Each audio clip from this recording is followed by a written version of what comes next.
Morning students. आज हम लोग टर्म 1 में सीबीएसई जो ओएमआर शीट देगी आपको आंसर्स मार्क करने के लिए, उसके बारे में हम लोग थोड़ा चर्चा करते हैं। तो इसके लिए मैंने एक स्पेसिमेन कॉपी ओएमआर का निकाला है, आप उसको एक बार देख लो। ये स्पेसिमेन कॉपी जो है वो आपको सीबीएसई के थ्रू मिलेगा। ये स्पेसिमेन कॉपी याद रखिए हर बच्चे के लिए स्पेशल है। ये स्पेसिमेन हर बच्चे का अलग मैं इसलिए बोल रही हूँ या स्पेशल मैं इसलिए बोल रही हूँ क्योंकि आप देखिए अपने स्क्रीन पे आप देख सकते हैं कि इसमें कुछ प्रिंटेड पार्ट्स हैं। ऊपर के ये जो ओएमआर है इसका ऊपर का पार्ट पूरा प्रिंटेड आएगा, जिसमें roll number, name, father's name सभी कुछ प्रीफिल्ड रहेगा, यानी कि आपको कुछ भी फिल नहीं करना है। हाँ, एक बात फिल करना है जो कि यहाँ पर आप देख रहे हैं, क्वेश्चन पेपर कोड वो वेकेंट है, वो आपको फिल करना है। ये आपको कहाँ से मिलेगा? तो ये आपको मिलेगा आपके क्वेश्चन पेपर में। क्वेश्चन पेपर के एकदम टॉप में आपको क्वेश्चन पेपर कोड मिलेगा, उसको आपको यहाँ पे फिलअप करना है। ओएमआर शीट में कुछ भी आप फिलअप करोगे तो आप ध्यान रखना, आपको ब्लू या ब्लैक बॉल पॉइंट पेन से फिलअप करना है। कौन सा पेन? ब्लू या फिर ब्लैक बॉल पॉइंट पेन। किसी भी हालत में आपको पेंसिल यूज नहीं करना है। अगर आप पेंसिल यूज करते हैं तो सीबीएसई ने ये क्लियर कट इंस्ट्रक्शन दिया है कि पेंसिल यूज करने पे इसको अनफेयर मीन्स माना जाएगा, तो आप पेंसिल यूज नहीं करेंगे। यहाँ आप क्वेश्चन पेपर का जो कोड लिखेंगे उसको भी चाहे तो ब्लू या ब्लैक बॉल पॉइंट पेन से आप लिखें। कोई भी एक यूज करना, ये नहीं कि कभी ब्लू यूज कर रहे हैं तो कभी ब्लैक यूज कर रहे हैं। अगर आप ब्लू यूज कर रहे हो तो ब्लू बॉल पॉइंट पेन लो, ब्लैक यूज कर रहे हो तो ब्लैक बॉल पॉइंट पेन लीजिए, जेल पेन नहीं। ठीक है, तो अब हम लोग जो ये ओएमआर शीट है उस ओएमआर शीट के डाउन पार्ट में आ जाते हैं, नीचे वाले पार्ट में आ जाते हैं। नीचे वाला पार्ट आप देखो, इसमें क्या है? तो इसमें क्वेश्चन नंबर दिया है, रेस्पॉन्स दिया है, स्टार मार्क दिया है और हैश मार्क दिया है। ये 4 कॉलम बना के रखा हुआ है। ठीक है, क्वेश्चन नंबर, रेस्पॉन्स, स्टार और हैश। ठीक है, क्वेश्चन नंबर के नीचे आपको क्वेश्चन नंबर दे रखा है और रेस्पॉन्स के नीचे आपको हर क्वेश्चन के बगल में 4 सर्कल है जिसमें A, B, C और D लिखा हुआ है और स्टार के नीचे आपको एक खाली बॉक्स दिया हुआ है और हैश के नीचे सर्कल बना हुआ है जो अगेन कुछ नंबर्स लिखे हैं 1 2 3 4 5 6 करके। ठीक है, तो ये कॉलम है। अब इसको कैसे फिलअप करते हैं थोड़ा सा इस पे देख लेते हैं।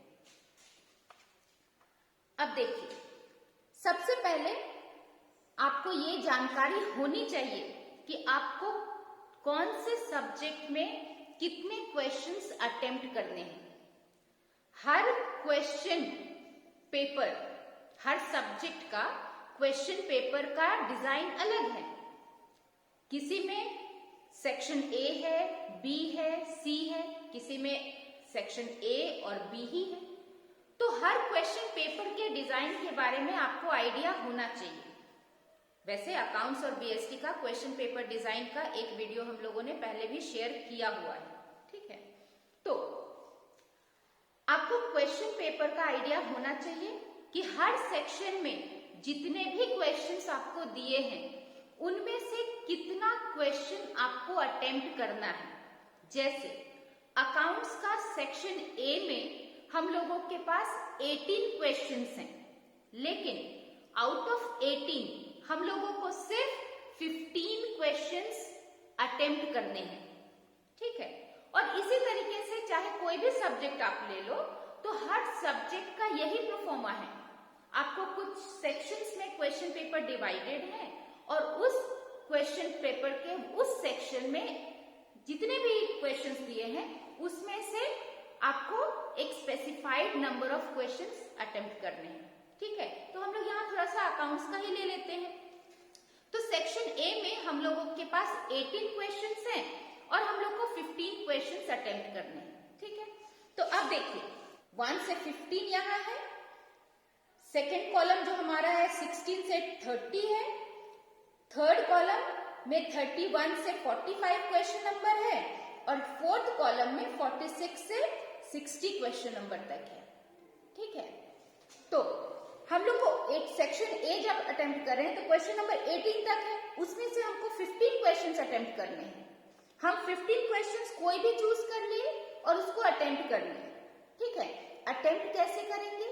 तो अटेम्प्ट करने के लिए आपको करना होगा क्या कि ये जो रेस्पॉन्स दिया हुआ है जिसमें ABCD लिखा हुआ है, मान लीजिए कि क्वेश्चन नंबर 1 हम लोग लिख रहे हैं और क्वेश्चन नंबर 1 में हमको लगता है कि हमारा रेस्पॉन्स A होना चाहिए, तो हम क्या करेंगे कि ये रेस्पॉन्स का A को अपने पेन से डार्क करेंगे और जो स्टार के नीचे जो खाली बॉक्स बना हुआ है उसमें भी लिखेंगे A। तो ये माना जाएगा कि हम लोगों ने क्वेश्चन अटेम्प्ट किए हैं और उसका आंसर हमने क्या दिया है, तो A दिया है, ठीक है। तो इसी तरीके से आप 18 क्वेश्चंस में से 15 आप अटेम्प्ट करेंगे, ठीक है। अगर मान लीजिए कि आपने 15 अटेम्प्ट कर लिया और अटेम्प्ट करने के बाद अब आपको रियलाइज होता है कि अरे मैंने कुछ गलती कर दी है, ये क्वेश्चन नंबर 1 का आंसर जो है A नहीं होना था, B होना था, तो अब हम क्या करें?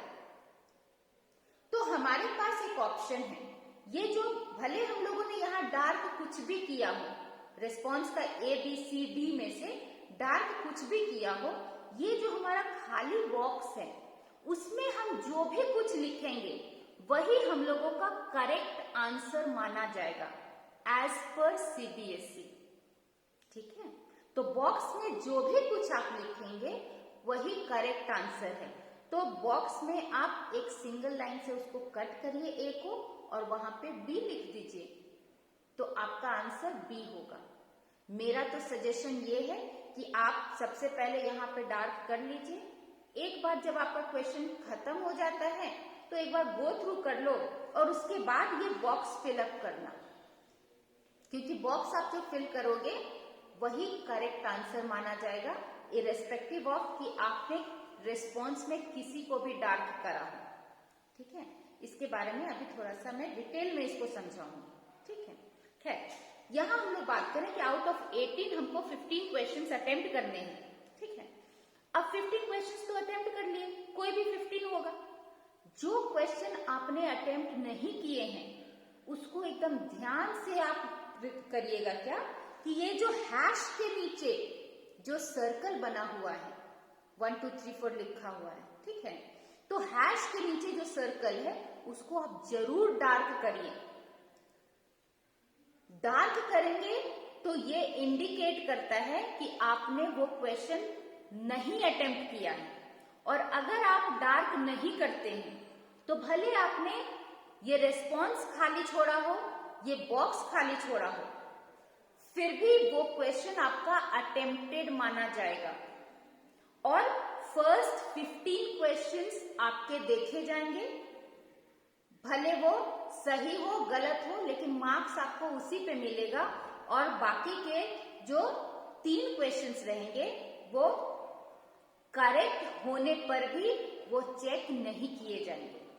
इसीलिए ध्यान से जो अनअटेम्प्टेड क्वेश्चंस हैं उसका हैश के नीचे जो सर्कल बना हुआ है उसको आप ध्यान से सर्कल जरूर करिए, ताकि इवैल्यूएटर को ये पता चल जाए कि इसको आपने अटेम्प्ट नहीं किया है, ठीक है।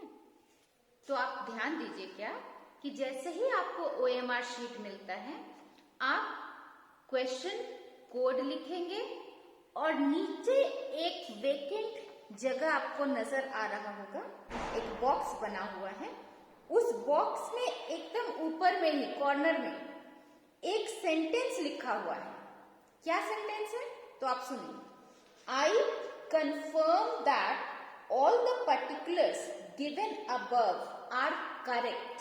ठीक है, ये सेंटेंस है। इस सेंटेंस को आप अपने रनिंग हैंडराइटिंग में, मतलब कि जैसे आप सेंटेंस लिखते हो, ठीक है, उस हैंडराइटिंग में आप यहाँ पे लिख देना, कैपिटल लेटर्स में नहीं, रनिंग हैंडराइटिंग जैसे आप सेंटेंस लिखते हैं, ठीक है, उसको आप यहाँ लिख देना। और यहीं पे कैंडिडेट का सिग्नेचर है, यानी कि आपका सिग्नेचर का जगह है।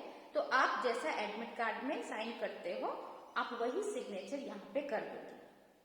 ठीक है, तो मैंडेटरी फील्ड्स आपको जो भरने हैं आंसर के अलावे, वो यही दो हैं। क्या? तो एक क्वेश्चन का कोड और एक ये जो सेंटेंस यहाँ पे जो बॉक्स में लिखा हुआ है उसको अपने हैंडराइटिंग में लिखना है और वहीं पे अपना सिग्नेचर डाल देना है। ठीक है, तो आइए जानते हैं कि हम लोग ये OMR शीट जो मैंने यहाँ पे बोर्ड पे ड्रॉ कर रखा है, ठीक है, वो कैसे भरेंगे। ठीक, तो मैंने 7 केसेस लिए हैं। ऐसे मैं सारे केसेस जो CBSE ने रिलीज करे हैं वो सब मैं आपको बताऊंगी, लेकिन ये 7 इंपॉर्टेंट केसेस हैं जो कि हर स्टूडेंट को जानना चाहिए। ठीक है, वो मैं यहाँ पे डिस्कस कर देती हूँ। ठीक है, तो यहाँ question number response star hash, जैसा कि अभी आप लोगों को मैंने OMR शीट का सैंपल पेपर लेके आप लोगों को दिखाया था, तो वही चीज मैंने यहाँ पे ड्रॉ करा है। ठीक है, तो मान लीजिए कि मैं क्वेश्चन नंबर 1 सॉल्व कर रही हूँ, ठीक, और मुझे लगा कि चलो इसका आंसर A है, तो मैंने A को क्या किया, डार्क कर दिया। ठीक है, तो डार्क कर दीजिए आप इसको अपने ब्लू पेन से या ब्लैक पेन से, जो भी पेन आप यूज कर रहे हैं, आपने A को डार्क कर दिया। ठीक है, ये A डार्क किया और ये बॉक्स में भी क्या किया, A लिख दिया। ठीक है, A को क्या किया, डार्क किया और A बॉक्स में भी लिखी, तो ये मेरा आंसर माना जाएगा क्या, कि A है और ये करेक्ट है, करेक्ट मेथड है। ठीक है, यही एक्चुअली तो होना चाहिए कि जो आंसर है उसको आप डार्क भी करो और उसको आप ये बॉक्स में भी लिखो, तो ये correct method of attempting the OMR sheet है। कुछ प्रोविजन CBSE ने बताए हैं, उसको हम लोग यहाँ पे डील करते हैं। तो पहला तो हुआ ये कि भाई A अगर आंसर है तो उसको डार्क भी किया जाए और बॉक्स में भी लिखा जाए, तो वो करेक्ट माना जाएगा, ये करेक्ट मेथड है। क्या आंसर क्या माना जाएगा, तो A। दूसरा समझिए कि क्वेश्चन नंबर 2 है, उसमें मान लीजिए कि मुझे लगा कि चलो ये B है इसका आंसर। ठीक है, जब मैं सॉल्व कर रही थी तो उस समय B लगा, मैंने B को डार्क कर दिया। ठीक है, जैसे डार्क किया मुझे लगा कि अरे ये तो मैंने गलत डार्क कर दिया, इसका आंसर तो D होना था। तो अब मैं क्या करूं, क्योंकि पेन से डार्क किया है, इसको तो भाई इरेज नहीं कर सकते। ठीक है, तो क्या करूं, तो CBSE ने आपके लिए एक ऑप्शन छोड़ा है। ठीक है, आपको ऐसे समझ में आया कि इसका आंसर D होना है, भले आपने B या A या C कोई भी आपने कलर कर दिया हो, कोई भी डार्क किया हो, आप इसका आंसर यहाँ पे D लिख दो। ठीक है, भले यहाँ पे चारों रेस्पॉन्स में से आपने किसी को भी डार्क करा हो, आप यहाँ पे इसका आंसर D लिख दो इस बॉक्स में, स्टार के नीचे जो बॉक्स है। ठीक है, तो आंसर माना जाएगा क्या, कि आंसर क्या है, तो आंसर D है आपका, और D को ही आंसर मान के आपका पेपर चेक किया जाएगा। ठीक है, तो ये दूसरा प्रोविजन आपके लिए बताया गया। अब तीसरा समझिए, मान लीजिए कि हम क्वेश्चन नंबर 3 कर रहे हैं और हमने C को लगा कि चलो C हमारा आंसर होना चाहिए। ठीक है, और हमने यहाँ पे C भी लिख दिया। ठीक है, लेटर ऑन हमारे पास तो भाई चॉइस है, सारे क्वेश्चन तो करने हैं नहीं, चॉइस है हमारे पास। लेटर ऑन हमने करा क्वेश्चन, तो आगे जाके हमको पता चला कि अच्छा ये आंसर तो मुझे एकदम डेफिनेटली पता है कि हाँ ये आंसर सही है, लेकिन ये जो क्वेश्चन नंबर 3 है उसमें मैं कंफ्यूज हूँ कि वो क्वेश्चन C होना है आंसर कि नहीं होना है, ये कंफ्यूज हूँ। लेकिन दूसरा क्वेश्चन तो मुझे सही पता है, तो आप दूसरे क्वेश्चन को अटेम्प्ट कर लीजिए। ठीक है, और इस क्वेश्चन को आप क्या करो, ये जो हैश के नीचे जो आपका सर्कल दिया हुआ है उसको आप सिर्फ डार्कन कर दो, ठीक है। तो आप इसको जब डार्क कर दोगे तो ये माना जाएगा कि ये आपने अटेम्प्ट नहीं किया है, ठीक है, अनअटेम्प्टेड है, तो इसको कोई चेक नहीं करेगा, इसके लिए आपको कोई मार्क्स अलॉट नहीं होंगे। नीचे जो आपने क्वेश्चंस अटेम्प्ट करे हैं उसके लिए मार्क्स अलॉट होंगे, ठीक है। तो ये अनअटेम्प्टेड माना जाएगा। ये है आपका करेक्ट, पहला वाला करेक्ट मेथड था, ठीक है, करेक्ट मेथड पहला वाला था, ठीक। तो अभी 3 समझे, पहला करेक्ट मेथड, दूसरा यहाँ गलत मार्क कर दिया, लेकिन यहाँ पे बॉक्स में हम लोगों ने सही किया तो आंसर डी माना जाएगा, ठीक है। यहाँ पे हमने सी मार्क किया और यहाँ सी ही लिखा या कुछ भी लिखा, लेकिन हम लोगों ने यहाँ पे हैश के नीचे जो सर्कल है उसको डार्क कर दिया, तो ये अनअटेम्प्टेड माना जा रहा है, ठीक है। अब समझिए, मान लीजिए 4 है, ठीक है, 4 का ऑप्शन ABCD, ठीक है, डी हम लोगों ने ABCD में से कुछ भी डार्क नहीं किया, लेकिन यहां लिख दिया सी, तो हम लोगों का आंसर सी माना जाएगा, ठीक है, और सी को ही बेस बना के आपका मार्किंग होगा, ठीक है। तो आंसर क्या माना जाएगा, सी है, ठीक है। तो ये आपका 4th केस था।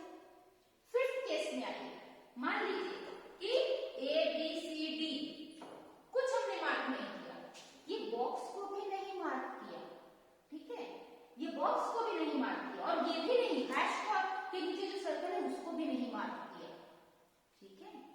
और हम लोगों ने आगे बढ़ गए क्योंकि हमारे पास चॉइस है ना, तो हम लोगों ने सोचा कि अच्छा इसको 5th नंबर को स्किप करते हैं, उसको नहीं हम लोग चूज करेंगे, और हम लोगों ने ऐसे ही सोच के इसको पूरा का पूरा खाली छोड़ दिया, कहीं कुछ कलर नहीं किया, कहीं कोई डार्क नहीं किया, तो ये हमारा अनफेयर मीन्स के कैटेगरी में आ जाएगा, ठीक है, अनफेयर मीन्स हो जाएगा ये।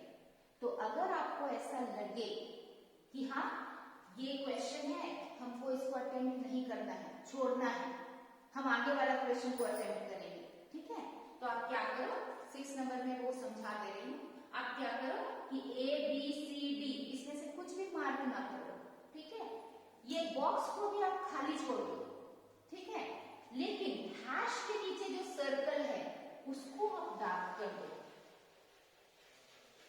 ठीक है। तो जैसे ही आप डार्क करोगे तो ये अनअटेम्प्टेड माना जाएगा और फिर इसको स्किप कर जाएंगे लोग और फिर आगे के क्वेश्चंस आपके वैल्यू किए जाएंगे, ठीक है। तो ये अनअटेम्प्टेड माना जाएगा। एक चीज और, ये अनफेयर मीन्स तो के कैटेगरी में तो आया ही, फिफ्थ वाला जो हमारा क्लॉज था, ये अनफेयर मीन्स की कैटेगरी में आया ही, और साथ में आपके लिए एक और सूचना है कि इसको हम लोग चेक करने के टाइम में इसको इन्वॉल्व कर लिया जाएगा, माना जाएगा कि ये आपने अटेम्प्ट किया है और इसमें आपको कोई मार्क्स नहीं मिलेगा। तो भले आपका नीचे जो है वो सही हो आंसर, फिर भी जो भी, जैसे हम लोग अकाउंट्स का भी बात कर रहे थे, तो 18 में से 15 चेक करने हैं, या फिर टोटल क्वेश्चंस जो है 60 में से हमने 45 करने हैं, तो फर्स्ट 45 आपको चेक कर लेंगे, जिसमें से ये भी रहेगा, और फिर 46 से नीचे जितना भी मार्क रहेगा वो सब चेक ही नहीं होगा, ठीक है। तो ये कैटेगरी है, ये ऐसे हम लोगों को इंस्ट्रक्शंस मिले हुए जो कि आपको जानना जरूरी है, ठीक। एक बात और जानिए, मान लीजिए कि हम 7 नंबर क्वेश्चन कर रहे हैं, ठीक है, हमको पहले लगा कि डी है इसका आंसर, तो डी हमने सर्कल कर दिया, ठीक है, फिर जैसे सर्कल किया लगा कि नहीं डी आंसर नहीं, तो अब बच्चा है, कुछ भी कर सकते हैं, हमने इसको गलत कर दिया, ठीक है, और हमको लगा कि नहीं इसका आंसर ए होना चाहिए, चलो ए मार्क कर दिया, ए जैसे ही मार्क किया, फिर हमने लगा कि नहीं इसका आंसर ए नहीं होना चाहिए, इसका आंसर कौन सा होना चाहिए, तो सी बी होना चाहिए, ठीक है, तो बी कॉल कर दिया, इसको भी काट दिया, ए को भी काट दिया, बी को कॉल कर दिया, ठीक है। अब क्या करें, बी जैसे कॉल किया तो लगा कि अरे तो मैं गलत कर दी, बी नहीं ए ही होना चाहिए इसका आंसर, मैं फिर से क्या की, बी को क्रॉस करी और यहाँ पे ए को करेक्ट करें। बच्चा है भाई, बच्चा कुछ भी कर सकता है, तो हम लोगों ने ऐसे कर दिया। लेकिन बॉक्स में जब फिलअप करने की बारी आई तो वहां हमने ए लिखा, तो हमारा आंसर ए माना जाएगा, ठीक है। और उसी को बेस बना के आपका कॉपी चेक होगा। या फिर यहाँ पे अगर आपने डी लिखा है तो डी को बेस बना के आपका कॉपी चेक होगा, भले आपने यहाँ पे कुछ भी किया हो, कुछ भी। इंपॉर्टेंट ये बॉक्स है, बॉक्स में जो है वही सच माना जाएगा, ठीक है। तो आप ध्यान रखिए, ध्यान रखने वाली क्या बात हो गई? सबसे पहली बात कि भाई जो क्वेश्चन आप अटेम्प्ट कर रहे हैं, इधर रिस्पॉन्स में एबीसीडी में आप कुछ करो ना करो, बॉक्स में आप जरूर भर दो, वो करेक्ट माना जाएगा, ठीक है। दूसरा कि जैसे ये वाला देखिए ना, 4th नंबर, हमने एबीसीडी कुछ नहीं किया लेकिन बॉक्स में लिख दिया तो करेक्ट माना गया, ठीक है। दूसरा आपको ध्यान रखना है क्या, जितने क्वेश्चंस आपके अनअटेम्प्टेड हैं उसको हैश वाला में जरूर आप उसको सर्कल कर दो। हैश का जो सर्कल है उसको आप जरूर डार्क करो, ठीक है। डार्क करने से ही वो अनअटेम्प्टेड माना जाएगा, नहीं तो वो अनफेयर मीन्स के कैटेगरी में आएंगे। तो अनफेयर मीन्स का 2 कैटेगरी बनाया है सीबीएसई ने। एक तो ये कि अगर आप डार्क करना छोड़ देते हो, ठीक है, तो वो अनफेयर मीन्स के कैटेगरी में आता है, यानी कि आपने कुछ भी नहीं भरा है, स्किप कर दिया है इसको, तो वो अनफेयर मीन्स के कैटेगरी में आया। और दूसरा कि अगर आप पेंसिल यूज करते हैं तो वो अनफेयर मीन्स की कैटेगरी में आ जाएगा। तो ये 2 चीजों से आपको बचना है, ठीक है। तो ये कुछ चीजें हैं जो कि बहुत इंपॉर्टेंट है, आपको जानना चाहिए। उसके अलावा कुछ और चीजों के बारे में सीबीएसई ने बताया है, मैं उसको आपको सीबीएसई का जो पेपर, जो सैंपल पेपर उन्होंने रिलीज करा है, इंस्ट्रक्शन जो रिलीज करा है, उसको मैं दिखा के आप लोगों को समझा देती हूँ। ये आपको देखिए, ये आपको नजर आ रहा होगा स्क्रीन पे आपके। पहला जो है उसमें बोला है रिस्पॉन्स ए दिया है, बॉक्स में भी ए लिखा है, तो इसको करेक्ट मेथड, ये हम लोगों ने अभी देखा ही। दूसरा रिस्पॉन्स ए दिया है, बॉक्स में बी लिखा है, तो आंसर बी माना गया। तीसरा रिस्पॉन्स ए दिया है, बॉक्स में बी लिखा है और हैश के नीचे डार्क कर दिया है, तो ये आंसर आपका इवैल्यूएट नहीं होगा, ठीक है, अनअटेम्प्टेड माना जाएगा। 4th में रिस्पॉन्स में ए किया है और बी सी डी सबको क्रॉस कर दिया और फिर बॉक्स में सी लिख दिया, तो आंसर सी माना गया, ठीक है, आंसर आपका सी माना गया 4th में। 5th में क्या है, तो A B C D wrong right करके निकल गया, लेकिन बॉक्स में डी लिखा तो आंसर डी माना गया। 6 में क्या है, तो ए में देखिए छोटा सा डार्क किया है बीच में, बी में राइट कर दिया और सी और डी को वेकेंट छोड़ा, लेकिन बॉक्स में ए लिखा तो आंसर ए माना जा रहा है, ठीक है। 7 में देखिए, 7 में कुछ पेप्सी बनाने की कोशिश हो रही होगी, ठीक है, तो ए बी को वैसे पेप्सी या नल के साइन में दे दिया और सी को डार्क किया, डी को भी वैसे ही साइन दे दिया, बॉक्स में सी लिखा तो आंसर सी माना गया, ठीक है। 8 का कैटेगरी देखिए, 8 केस में, 8 में भी सर्कल कुछ भी करा हो, कोई डिजाइन बनाया हो, आंसर बॉक्स में बी लिखा तो आंसर बी है। सिमिलरली बहुत सारे ऐसे ही कैटेगरीज बनाए हैं सीबीएसई ने, जो कि हर तरह का गुंजाइश को बता रहा है, लेकिन अल्टीमेटली निष्कर्ष यही है क्या, कि आप बॉक्स में जो लिखेंगे वही सही है। हैश के नीचे अगर सर्कल को आप डार्क कर रहे हैं तो वो अनअटेम्प्टेड है, ठीक है। पीछे देखिए, पीछे बताया है 17 नंबर में, 17 ये जो दिख रहा है 17 नंबर में देखिए पूरा का पूरा खाली है तो वो अनफेयर मीन्स है, ठीक है, पूरा का पूरा खाली तो वो अनफेयर मीन्स है। और 18 नंबर में पूरा खाली है लेकिन लास्ट वाला डार्क किया है तो वो अनअटेम्प्टेड है। तो ये आप थोड़ा ध्यान रखिए। 16 नंबर भी आप देख लो, ऐसे हम लोगों ने इसको डिस्कस किया है कि सारे रेस्पॉन्स खाली हैं, बॉक्स बी है तो आंसर बी माना जाएगा। ठीक है, तो यही कुछ आपको OMR से रिलेटेड चीजें हैं जो कि आपको ध्यान में रखने हैं। Best of luck.